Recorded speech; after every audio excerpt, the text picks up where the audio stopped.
Bismillahirrahmanirrahim. Kita mulai memahami materi yang merupakan resume dari buku saku Moderasi Beragama yang dikeluarkan oleh Kementerian Agama Republik Indonesia, yang mana materi ini merupakan usaha kita untuk memahami moderasi beragama, dan bentuk dari materi sebagaimana yang ada dalam buku saku Moderasi Beragama adalah bentuknya tanya jawab ya. Tanya jawab tentang moderasi beragama. Semoga dengan memahami materi ini nanti sebagai bentuk upaya mengoptimalkan persiapan tes calon P3K atau calon pegawai negeri sipil. Maka dengan memahami materi moderasi beragama ini tentu diharapkan bisa menjawab pertanyaan-pertanyaan yang terkait dengan moderasi beragama. Dan ini penting karena moderasi beragama maksudnya adalah merupakan bagian dari program prioritas Kementerian Agama. Selamat dan sukses untuk semuanya untuk persiapan menjawab sebagaimana yang sudah Bapak Ibu sekalian niatkan, yang terbaik yaitu lulus calon P3K atau calon PNS ya. Silahkan memahami dari beberapa bentuk tanya jawab tentang moderasi berikut. Apa arti moderasi? Ini kita harus tahu ya, apa arti moderasi. Moderasi adalah jalan tengah. Dalam sejumlah forum diskusi kerap terdapat moderator, yaitu orang yang menengahi proses diskusi. Moderator tidak berpihak kepada siapapun atau pendapat manapun, bersikap adil kepada semua pihak yang terlibat dalam diskusi. Moderasi juga bisa berarti sesuatu yang terbaik. Sesuatu yang ada di tengah biasanya berada di antara dua hal yang buruk. Contohnya adalah keberanian. Sifat berani dianggap baik karena ia berada di antara sifat ceroboh dan sifat takut. Sifat dermawan juga dikatakan baik karena ia berada di antara sifat boros dan sifat kikir. Maka apa itu arti moderasi beragama? Moderasi beragama berarti cara beragama jalan tengah sesuai dengan pengertian moderasi tadi. Dengan moderasi beragama, seorang tidak ekstrim dan tidak berlebih-lebihan saat menjalani ajaran agamanya. Orang yang mempraktekannya disebut moderat. Jadi orang yang menerapkan moderasi beragama disebut orang yang moderat. Mengapa bisa disebut contoh sebagai beragama yang berlebihan? Nah, coba diperhatikan. Di antara contoh beragama yang berlebihan, jika seseorang yang beribadah terus-menerus dari pagi hingga malam tanpa memperdulikan problem sosial di sekitarnya, bisa disebut berlebihan dalam beragama. Seseorang juga bisa disebut berlebihan dalam beragama ketika ia sengaja merendahkan agama orang lain atau gemar menghina figur atau simbol suci agama tertentu. Dalam kasus seperti ini, ia sudah terjebak dalam ekstremitas yang tidak sesuai dengan prinsip-prinsip moderasi beragama. Adakah contoh sikap ekstrim lainnya? Ada. Misalnya, seseorang menyantap makanan atau meneguk minuman yang jelas-jelas haram menurut ajaran agamanya, namun hanya karena alasan toleransi kepada umat agama lain, akhirnya dia makan atau minum makanan yang haram tadi atau minuman yang haram tadi. Itu tidak boleh. Itu contoh dari sikap ekstrim. Atau contoh lain adalah merusak rumah ibadah karena tidak setuju paham keagamaannya. Ini juga contoh lainnya. Kemudian contoh sikap ekstrim lainnya adalah mengikuti ritual pokok ibadah agama lain karena alasan tenggang rasa. Ini semua tidak bisa dibenarkan.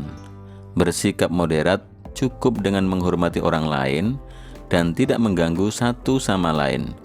Ia sendiri harus mantap dengan kepercayaannya, tidak perlu menggadaikan keyakinannya. Sekarang di mana posisi orang moderat di antara dua kutub ekstrim itu? Orang moderat harus berada di tengah, berdiri di antara kedua kutub ekstrim itu. Ia tidak berlebihan dalam beragama, tapi juga tidak berlebihan menyepelekan agama. Dia tidak ekstrim mengagungkan teks-teks keagamaan tanpa menghiraukan akal atau nalar, juga tidak berlebihan mendewakan akal sehingga mengabaikan teks. Pendek kata, moderasi beragama bertujuan untuk menengahi serta mengajak kedua kutub ekstrim dalam beragama untuk bergerak ke tengah, kembali pada esensi ajaran agama, yaitu memanusiakan manusia. Apa prinsip beragama yang moderat? Prinsipnya ada dua, adil dan berimbang. Bersikap adil berarti menempatkan segala sesuatu pada tempatnya, seraya melaksanakan secara baik dan secepat mungkin. Sedangkan sikap berimbang berarti selalu berada di tengah di antara dua kutub. Dalam hal ibadah misalnya, seorang moderat yakin bahwa beragama adalah melakukan pengabdian kepada Tuhan dalam bentuk menjalankan ajarannya dan berorientasi pada upaya untuk memuliakan manusia. Ini prinsip beragama yang moderat. Apa batasannya bahwa suatu pemahaman dan pengamalan keagamaan sudah bisa dinilai berlebihan? Ini pertanyaannya ya. Jawabannya maka jelas. Pemahaman dan pengamalan keagamaan bisa dinilai berlebihan jika ia melanggar tiga hal. Pertama, nilai kemanusiaan. Kedua, kesepakatan bersama. Dan ketiga, ketertiban umum. Prinsip ini juga untuk menegaskan bahwa moderasi beragama berarti menyeimbangkan kebaikan yang berhubungan dengan Tuhan dengan kemaslahatan yang bersifat sosial kemasyarakatan.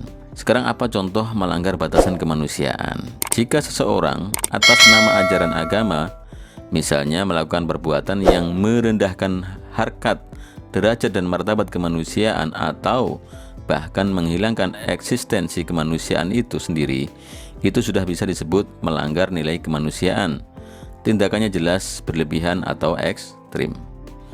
Contoh konkretnya, dengan dalil jihad agama, seseorang meledakkan bom di tengah pasar, lalu puluhan bahkan ratusan orang tak bersalah tewas seketika. Ini jelas tindakan ekstrim. Apa contoh melanggar batasan kesepakatan bersama? Contoh jika seseorang atas nama ajaran agama melanggar butir-butir Pancasila, Undang-Undang Dasar 1945 dan Negara Kesatuan Republik Indonesia atau NKRI yang telah menjadi kesepakatan bersama bangsa Indonesia dalam berbangsa dan bernegara, itu sudah bisa dinilai ekstrim dan melanggar. Dalam hal kehidupan bermasyarakat, niscaya juga banyak peraturan yang telah disepakati bersama oleh seluruh warga di lingkungan tempat tinggal. Jika seseorang warga atas nama agama yang dianutnya melanggar kesepakatan bersama yang telah ia setujui tersebut, maka ia pun dapat dianggap berlebih-lebihan. Sekarang apa contoh melanggar batasan ketertiban umum? Contoh jika seseorang atas nama ajaran agama melanggar ketertiban umum, itu sudah bisa dinilai beragama secara berlebihan. Misalnya, jika seseorang memaksakan diri beribadah di tengah keramaian lalu lintas yang menyebabkan kemacetan bahkan rawan menimbulkan kecelakaan, maka sudah melanggar batas ketertiban umum. Samakah moderasi beragama dengan moderasi agama? Ini pertanyaan ya. Samakah moderasi beragama dengan moderasi agama? Tidak sama. Sekali lagi, tidak sama. Agama tidak perlu dimoderasi, karena agama itu sendiri telah mengajarkan prinsip moderasi, keadilan, dan keseimbangan. Jadi bukan agama yang harus dimoderasi, melainkan cara penganut agama dalam menjalankan agamanya itulah yang harus dimoderasi. Tidak ada agama yang mengajarkan ekstremitas, tapi tidak sedikit orang yang menjalankan ajaran agama berubah menjadi ekstrim. Ini maksudnya ya. Jadi moderasi beragama sama dengan toleran. Nah, ini pertanyaan ya. Jadi, moderasi beragama sama dengan toleran? Toleran itu adalah hasil yang diakibatkan oleh moderat dalam beragama. Jadi toleran, orang yang toleran itu adalah hasil yang diakibatkan oleh sikap moderat dalam beragama. Moderasi adalah proses dan toleransi adalah hasilnya. Seorang yang moderat bisa jadi tidak setuju atas suatu tafsir ajaran agama, tapi ia tidak akan menyalah-nyalahkan orang lain berbeda pendapat atau orang lain yang berbeda pendapat dengannya. Berarti orang yang moderat itu tidak teguh dalam beragama? Maka jawabannya tentu saja tidak demikian. Ya, tidak berarti orang yang moderat itu tidak teguh dalam beragama, tidak.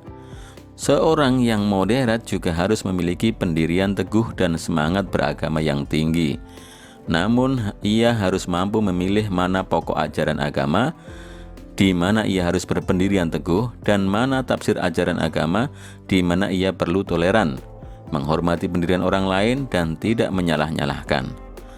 Terkait urusan pokok agama, tidak boleh ada kompromi dalam hal meyakini dan mempraktikkannya. Tapi untuk urusan agama yang sifat hukumnya diperdebatkan dan ada beragam pandangan, seorang moderat akan mengambil sikap hukum tertentu untuk dirinya, tetapi tidak memaksakan hukum itu berlaku untuk orang lain. Itulah namanya toleran. Itulah makna toleran.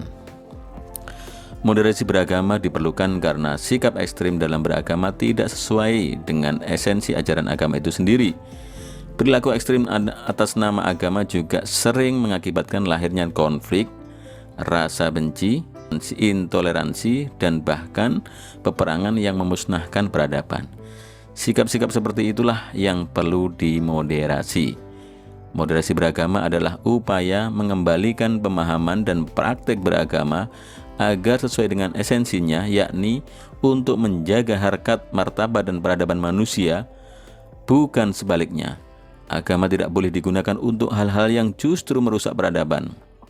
Sebab sejak diturunkan, agama pada hakikatnya ditujukan untuk membangun peradaban itu sendiri. Maka inilah jelas jawaban dari sebuah pertanyaan, mengapa moderasi beragama diperlukan. Demikian. Semoga dengan memahami materi yang bersumber dari Kemenak, dari Kementerian Agama Republik Indonesia ini bermanfaat untuk pemahaman kita semuanya serta persiapan menghadapi tes CPPPK atau tes CP3K dan tes CPNS. Terima kasih untuk semuanya. Salam sukses selalu untuk semuanya. Wassalamualaikum warahmatullahi wabarakatuh.